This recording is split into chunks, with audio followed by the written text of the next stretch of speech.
on to the somewhat grand subject of rigs. It seems that every company in the world is now making rigs for one camera or another. And there seems to be a plethora of manufacturers making rigs for the BlackMagic cinema camera. So what we hope to do in this chapter is just take you through some of the rigs we've been using, some of the rigs we've been sent, and I think we'll just try and do an appraisal of, I don't want to get into cost because cost will vary depending on where you buy it. And I think, you know, if you like a rig, you can probably figure that out for yourself.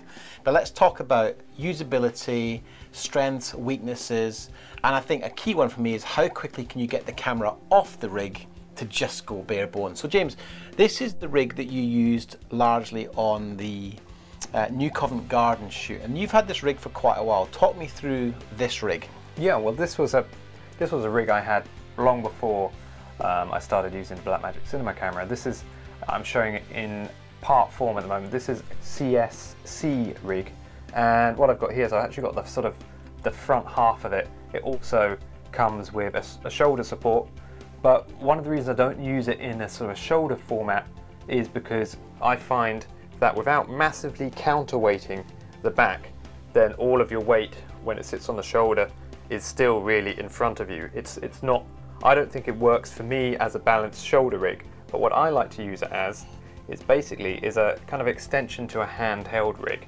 So what I really like about it is it has really good grips here, really good bars to work from. You can adjust them, you can actually even sort of telescopic as well, so you can pull them out.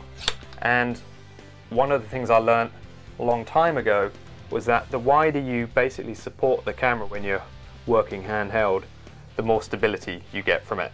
You get more stability working like this than you do just holding it. Let me try that. It's oh yeah, but it's quite heavy. So you've got a pretty strong forearms, and you know it certainly does feel. But then I suppose you could hold it like this. You could brace it, and I guess if you've got an EVF on the top, would that help at all? Completely. I'd never work with this out in front like this. You're going to tire very, very quickly. On the 9 Elms film that we shot in New Covent Garden Market, I tended to shoot a majority of it in a kind of a compact way like this, where I could always be pulling focus at the same time, and I would have an EVF here. So it was a means for me to be able to work and run around in a very quick handheld configuration, and most importantly, to be able to get this on and off a slider very, very quickly. And that's why I chose really not to use any sort of additional shoulder mounting, because that would mean you need to take the shoulder mount off, certainly in this configuration, whereas all I had to do was stick it onto a slider on a quick release plate, and I could go from a sliding tracking shot or any tripod shots straight off and immediately go handheld and use this sort of more like a man rig. So in terms of good points, bad points, you've only got one point of contact underneath, so that's kind of nice. You're not losing your top mounting points. You could easily stick your power solution up here, and it looks like you can get that off the entire rig pretty simply. Yeah, again, it's to actually take it off. You just have it tightened up quite tight. You put an Allen key in here. You could even actually twist it to take the camera off altogether. So it's Allen key tight, yes. So that's good. So it's not quick release, but it's because the problem with quick release or just a thumb knurled screw is that you can never quite get enough torque to stop it from rotating. Exactly, and you really want to make sure that, you know, when it is in this handheld kind of configuration, everything's solid, everything's tight, and it's not going to go anywhere. But I use this a lot, and I also like the fact having these additional bars means I can stick additional things on. I've got an adjustment there, so I've got another screw hole to be able to put other monitoring and solutions onto here. I think I had mic attached onto here as well. It just gives me more options, plus of course by having bars, if we were using it with say the CP2s here, then we could very easily put a matte box on front as well. And it's a solution which works for me, keeping the camera profile small, light, and fairly accessible for, you know, most shooting scenarios. Yeah, no, I think I've watched you work with it. It seems like a great solution. So this solution, James, is from O'Connor. Now, O'Connor have been making tripods for a very long time. They make some of the best film-style tripods in the world, very popular. They make a range of accessories. This is the O'Connor O box. We've got O grips here and here. This is the O focus. Now this is significantly heavier duty equipment than what we've just been looking at with the Campbell rig, but it has its place. If you're going to use a matte box, then these compact primes, you need just bigger tools to drive these bits of equipment. But I think what's important is that this system here is a very versatile system. So if you've got several cameras, this will work on your FS100, FS700, it will work on your C300, it will work on your F3. This universal bar system is designed, and what's neat here actually is the bars raise up at the back because there's only a single pin. I don't know if you can see that, Matt, a single pin tightening it underneath. And if you didn't have these bars here raised slightly, the whole thing would slip and slide. But a very simple solution, very well engineered gear. And if you wanted to put that on your shoulder, James, I mean, you know, there's no shoulder pad, but you could take a third-party shoulder pad, add a battery on the back of the rig for weight, bring an EVF down to here somewhere, and you've got much more film-style operating system. So anyone who's used to working in film and high-end TV production, who's used to working with bigger items, bigger technology, you know, O'Connor have made this system so that you can basically just replace the body. And I'd say the only thing you'd have to do if you're used to working in that environment is add some more ballast to the back of the camera to give your operator that weight that they're used to. But it's another good solution. In fact, we used this exact same rig on our music video masterclass that we did last summer. We used this solution with the O box and the O focus on a different camera, so you can see that it actually works very well. And certainly for the students that attended that class, it gave them a real sense of working on a bigger production.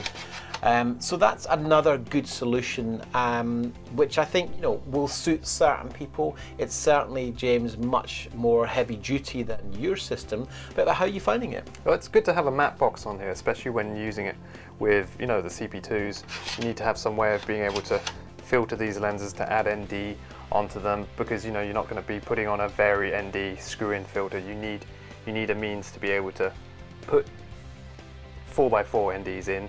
And the shoulder rigs are all about balance. That's the most important thing. So balanced upright, this could certainly work very well as a, you know, a good film rig. And you've got those O grips which are built into the matte box, so you've got a really solid rig there, so you can really run around with this. And I think it's got that kind of nice balance. I think with a battery on the back to add some weight, it would probably work very well. So in summary, this rig is a bigger deal, much heavier, but actually you can still release this quite quickly. It's simply one screw, so you'd slide the whole rig back, one screw underneath, and you could take the camera off. So you could go from fully rigged to off probably in a couple of minutes. So I think that's a tick in the box for speed of use, robustness, rigidity, and that could easily mount on your tripod. It'll sit very, very comfortably on there. A good solution, I think. Yeah, and with any bigger rig, you just need to be aware that you're going to be using this on potentially a bigger tripod if you're going to mount the whole rig on a tripod as well. So this would sit very comfortably on an O'Connor tripod. Yeah.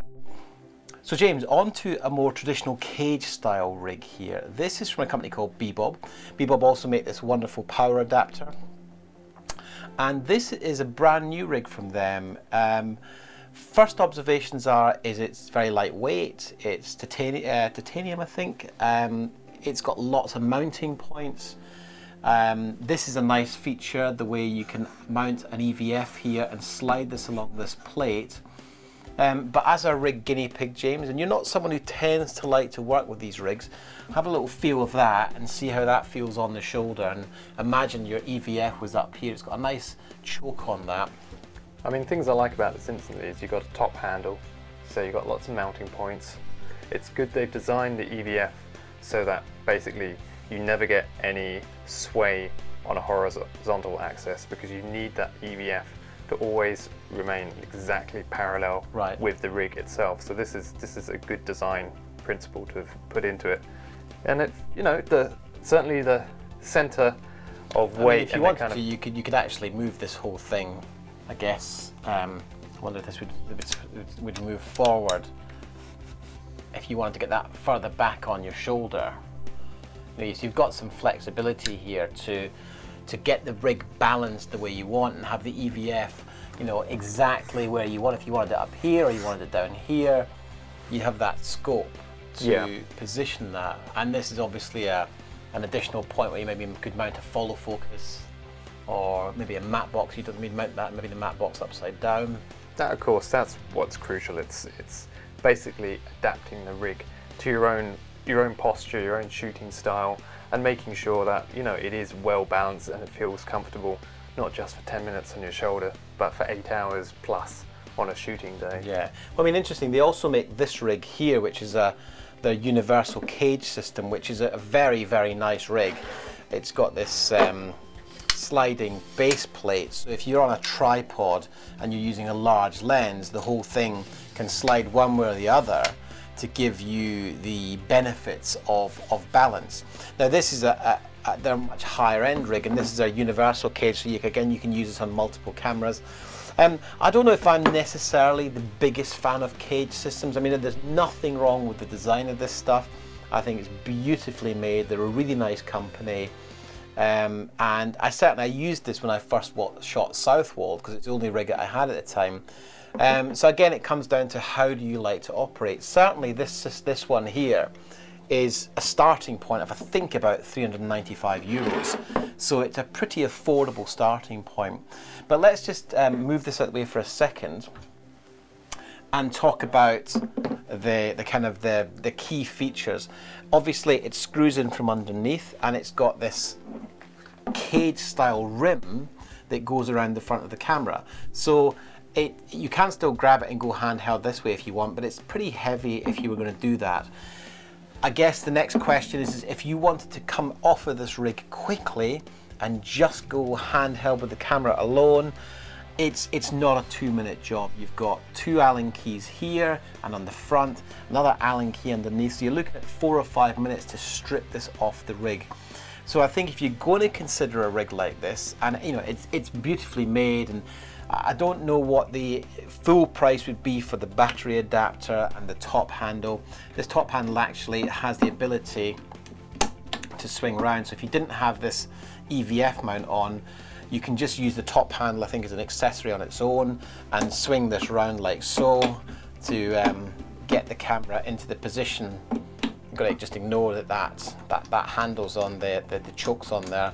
So I guess that's quite versatile. You've got a lot of options there. And never underestimate how important it is to have a top handle. The bigger the rig grows, the more important it is to be able to pick it up easily with one hand and have a good solid point to actually grab the camera. Also for low-mo shots as well, you want to be able to, if you're going to do a low shot like this, you could probably get away with it if you've got a good top handle. Yeah, and again, depending on the balance of the rig, the ability to spin this around is quite good depending on how big your lens is, because you might want to change the center of gravity. So I think all in all, it's a very nice rig. As I say, I'm not the hugest fan of cage style rigs, but this one I actually rather like. I think this is my favorite rig so far, in the sense that it's a light rig. And that's what's most important for me if I'm choosing something, because I'm always going to be working solo, so I want a rig that isn't going to kill me to have to get from A to B to set, and then a rig that I'm going to be able to be happy and comfortable with working, for a 12-hour day. And I think if you don't need to get the camera off of this quickly, it's a great solution. I mean, it really is designed to be bolted in. I mean, it's very firm. 1, 2, 3, 4, 5 screws holding this together. So this is not going to go anywhere. So James, I couldn't do a project like this without taking a nod to my good friends at Zacuto. They make some of the best rigging gear in the industry. It's modular, so what I've done here is I've actually built my own rig. Now this is very similar to the rig that I used to shoot A Night at Nine Elms behind the scenes. So you can't actually buy this rig, it doesn't exist. But one of the things that I like about Zacuto is that I have, I have specific requirements, and sometimes you just can't get that off the shelf. So the rig that I have here is designed to be a running gun, one hand on the follow focus, one hand on this handle. I can adjust this handle to get into exactly the position I want. I've got my EVF here, that's running off the battery adapter, and I can actually tidy this cable. One of the nice things about this handle, this shoulder pad, is you can actually tuck your cables into it. When Jens and I sort of worked together to design this rig, he's actually modified it now, so there's actually a handle that comes down here which acts as a secondary foot. But the reason I wanted to show you this rig is that it is possible to custom build a rig of your choice, and that's my own personal preference. Now James, the man who doesn't really use rigs, have a go with this and see what you think in terms of overall balance. Well, again, it's good because you've designed it with a top handle in mind, so making it much easier to get on and off. And of course, you've designed it so that you could use your trusty Zacuto EVF on it, and it's nice that you've included the inclusion on the back of the rig to actually have the battery, the BlackMagic converter to HDMI and HD-SDI. And this is a custom rig for me. So what you can do with the Zacuto items that you might already own is use the mini base plate. And this is the same mini base plate I used when I was shooting DSLR. Same mini base plate I used on my FS100. So all I'm doing is reusing that initial investment again and again. And as you can see, this is quite an old handle here because it's still using the silver rods, but it still works as good today. And Zacuto have their lifetime warranty, which is pretty unparalleled. And again, just a nice little system. What I particularly like about this style of top handle is, I'll just show you, James, I'll pull this off here. I can remove this entire top handle assembly. Oops, just taking that off. Very, very quickly. So if I wanted to go from complete and utter rigged situation to completely unrigged, I would just, I'll do this live actually, just turn the top on the handle on its side and unscrew this screw here.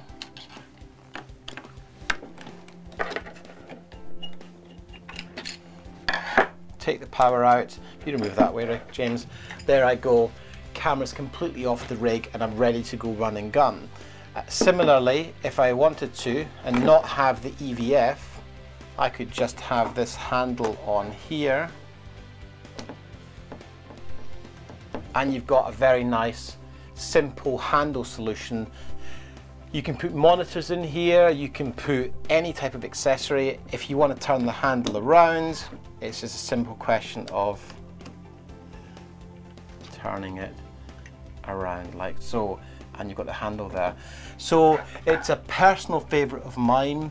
I am very used to working with Zacuto equipment. I really do like it. I think it's got a great combination of flexibility, build it up, crack it down, and as I say, when you're traveling light, having this handle assembly certainly is a preference of mine, because that's really nicely balanced. Yeah, this works well, and again, be good for doing low-mo shots in this way as well. So, a good selection of rigs there. It's always up to you what you like the look of, what works for you. I've got my favourites. James, you've probably got your favourites. I don't want to tell you what to buy. You know, you've got to try these things out, haven't you? Yeah, they're a personal investment to fit your shooting style and the type of work that you're doing. That's the thing. No one rig will be perfect for every single scenario, and a rig which will offer you more flexibility might be a better long-term investment because you can use it in different ways.